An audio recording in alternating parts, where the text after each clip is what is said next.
Good day and thank you for taking the time to speak with me today. I am Alexis Inyeres and I am conducting this interview as part of my requirements on entrepreneurship subject and tourism and hospitality industry. The goal of this interview is to gain insights into your journey as a business owner, the challenges you faced and the strategies you've used to succeed. So part 1 of the entrepreneurial journey and background. Can you share the story of how you started your business or maaari mo bang ibahagi ang kwento kung paano mo sinimulan ang iyong negosyo? Ayun, nung nakita namin siya sa Facebook, yun lang. Tapos, may kotse naman kami. Tapos yun, bakit hindi? Diba? Try namin na maglagay ng pop-up. Kasama yung kotse namin. Doon lang. And second question is, what inspired or motivated you to become an entrepreneur? Or anong nag-joke sa'yo, sir? Or nag-motivate mo para maging isang business owner? Kasi gusto ko lang, sir, na nagdagan yung kita ko ba?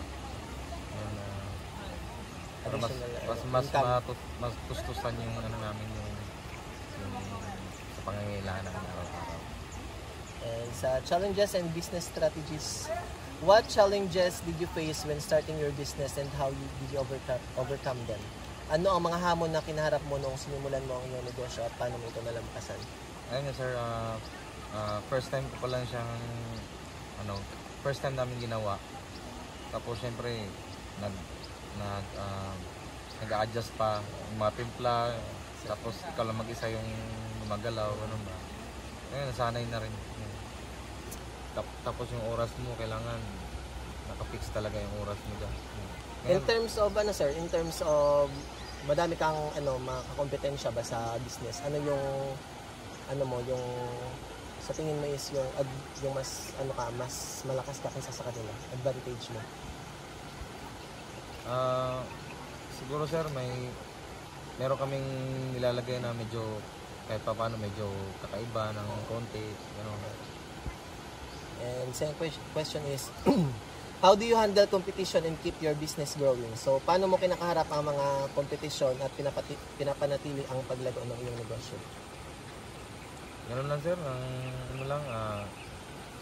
araw-araw lang galaw, tapos kailangan medyo may uniqueness ka kaysa sa iba. Next is entrepreneurial skills and business models. So what entrepreneurial skills or mindset do you think are the most important for success? Ano ang mga kasanayan o mindset sa pagiging entrepreneur o business owner ang sa palagay mo ang pinakamahalaga para sa tagumpay?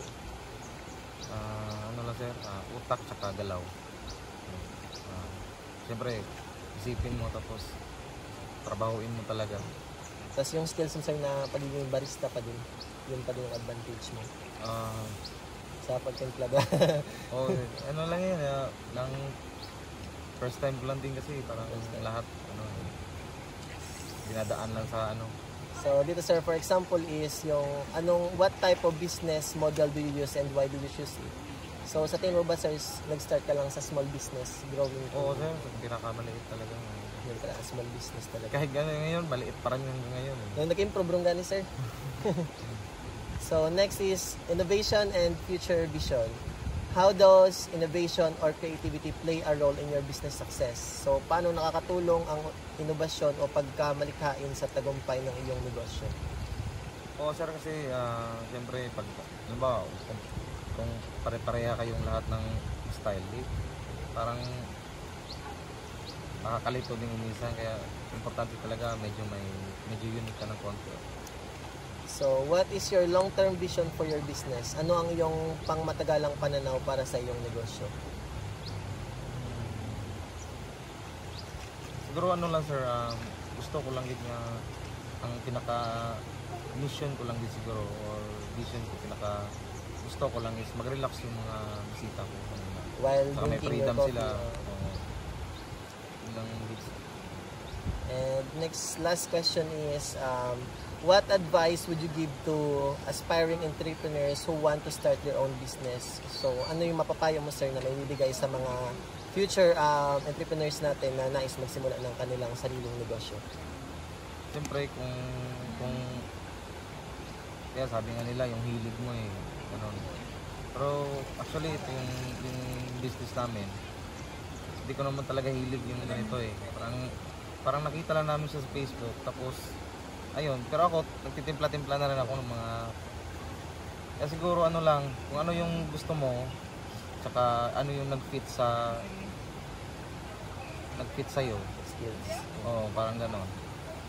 Pagpatuloy mo lang, tsaka siyempre sipagan mo rin. Hello po, ako po si Kevin. Sa mga gusto pong mag-nature trip dyan, magkape, siya lang kayo dito sa Nature View. Located at Barangay Cubaysor, Sitio Said. Hindi mo maintindihan kung ba't ikaw ang napapagtripan ng halik ng kamalasan. Kinapang mong marami